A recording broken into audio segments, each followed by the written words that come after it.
Most overweight individuals evidently tend to choose exercise as their first approach to weight loss. When unrealistic hopes clash with reality, the disappointment may lead to an abandonment of weight loss efforts altogether, as an exercise in futility, no pun intended. Our false expectations may also give us license to overeat. Our pie-in-the-sky notions about the power of exercise may just be used to justify an extra slice of pie right here on Earth. Some researchers warn that labeling menus with calorie equivalents of exercise could be counterproductive, backfiring if people rationalize their indulgences after a workout. This concern has actually been put to the test. Exercise psychologists took a group of men and women, put them on a stationary bike, and had them cycle until they burned either 50 calories or more than 250 calories. Unbeknownst to them, the researchers manipulated the machines to give false readouts, such that in actuality both groups burned the same number of calories. They just thought they burned more or less. Then they were offered a meal 10 minutes later, ostensibly to measure the effects of exercise on taste perception, but the real purpose was to covertly measure how much people ate. Those who falsely believed they had burned off more calories did seem to demonstrate a greater license to eat, ending up eating significantly more calories, mostly in the form of chocolate chip cookies. After a workout, people may be tempted to treat themselves for their sweaty sacrifice. To prevent this knee-jerk reaction from undermining our efforts, we should strive to make exercise less of a chore. In a paper entitled, "Is it Fun or Exercise? The Framing of Physical Activity Biases Subsequent Snacking," a study is described in which individuals were randomized to the same amount of physical activity, but just described differently. Half were told they were going on a scenic walk, and the other half were told they were going on an exercise walk. Afterwards, researchers covertly measured how much dessert everyone took at a subsequent meal. Those in the movement as exercise group reportedly served themselves about 35% more chocolate pudding than the movement as fun group. This is all the more reason to choose activities that are enjoyable, such as walking with friends, or while listening to music, or watching a video on the treadmill. Reframing exercise as play rather than work may not only make for a more sustainable regimen, but may make us less likely to consciously or unconsciously feel the need to later reward ourselves at the buffet line.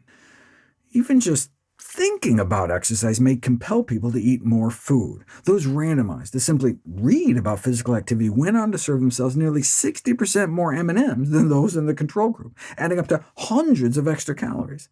The researchers concluded simply imagining exercise leads participants to serve themselves more food. Expending energy through exercise may not just psychologically predispose us to eat more, but may physiologically make us hungrier. We evolved in the context of scarcity, so our body places great value on rapidly replenishing lost fat stores. This helps explain why the average weight loss with exercise training is only 30% of that predicted based on the number of extra calories burned.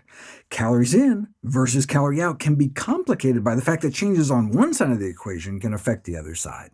In other words, we can work up an appetite. Carefully controlled studies show that caloric intake tends to rise over time to match any increase in caloric expenditure, making significant weight loss through exercise alone remarkably difficult. This doesn't happen over a day or two. After a workout, there may not be an immediate increase in hunger, but averaged over the week or weeks, our appetite does tend to increase to balance out most of the extra calories we've been burning.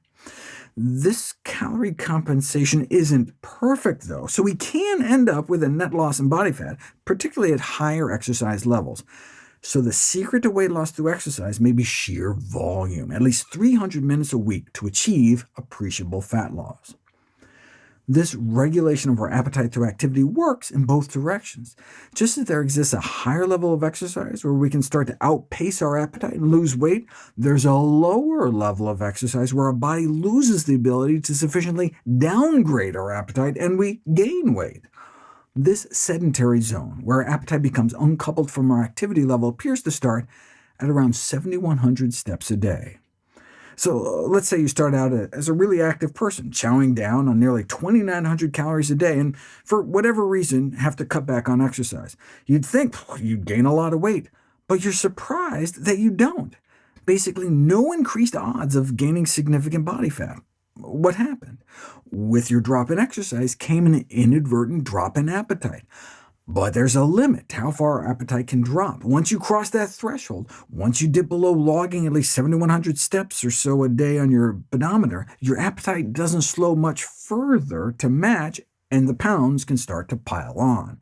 Your body tries to keep your weight steady by adjusting your appetite, but we just weren't designed to handle such extreme low levels of movement that sadly characterizes most of the U.S. population.